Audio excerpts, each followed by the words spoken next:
Laws of Exploitation Chapter 7.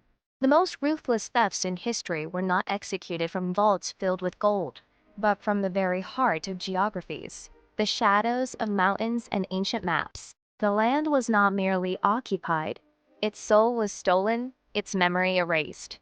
We are unearthing, through shattering historical examples, how systematic plunders have been meticulously woven for thousands of years, and how ancient peoples have been severed from their identities. How did that fake mask of Mesopotamia forced upon the region, and those first seeds of usurpation sown in Gordian, transform over time into a massive, grinding wheel of exploitation on the Iranian plateau, tearing away the lies imposed upon us? We expose this history-altering usurpation in all its naked truth. The erasure of memory and the Ptolemy Atlas. You cannot build a new civilization without destroying the old ones. Let us begin tracing these historical plunders with the world's oldest atlas, the Ptolemy Atlas referenced by Celal Şengör. That ancient map explicitly records the region as the Gordian Mountains and the Kurdish Mountains. While the truth stands clear as day, today's hegemony harbors no tolerance even for the name of that identity, let alone those mountains, geologically and topographically. This massive strategic ridge, stretching from Gordian through the Taurus and Kurdish mountains, is the true turning point of history and the actual map of civilizations.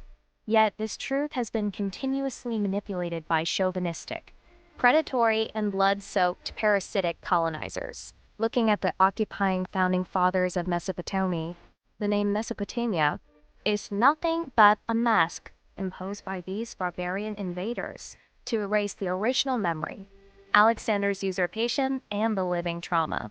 Surfing backward through time, we encountered a hegemonic name theft of Alexander the Great. Alexander scraped away local cultures in the lands he conquered, patching them with names like Alexandria and Iskenderun.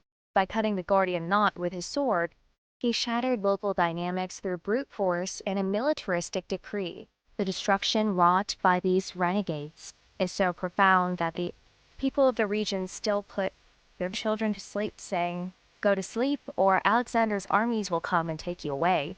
This fear, still alive in memories despite thousands of years passing, is the clearest proof of the scale of that historical trauma. Modern cartography. The Iranian Plateau Project. Moving from history to present day, we see that while the actors change, the plot remains the same. The British lie of the Iranian Plateau is a colonial project engineered to manage rich oil reserves. Without British geopolitical backing, it would have been impossible for the Persians to establish a state here. This project killed two birds with one stone. Not only was the geography seized, but the Pars, image meaning beggar in Kurdish, of the Persians, who began arriving in the region in the 2nd century AD, was completely erased, fabricating a deceptive tale tailored to please everyone.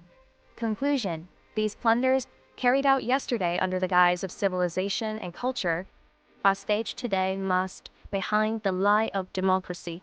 The powerful dictate their own rules. Systematic thefts always prepare their cover stories in advance, to make the world forget the massacres and catastrophes they commit. In short, nothing changes. Only new ways to camouflage the filth are being constructed. Mehmet Yiğit Agaoğlu.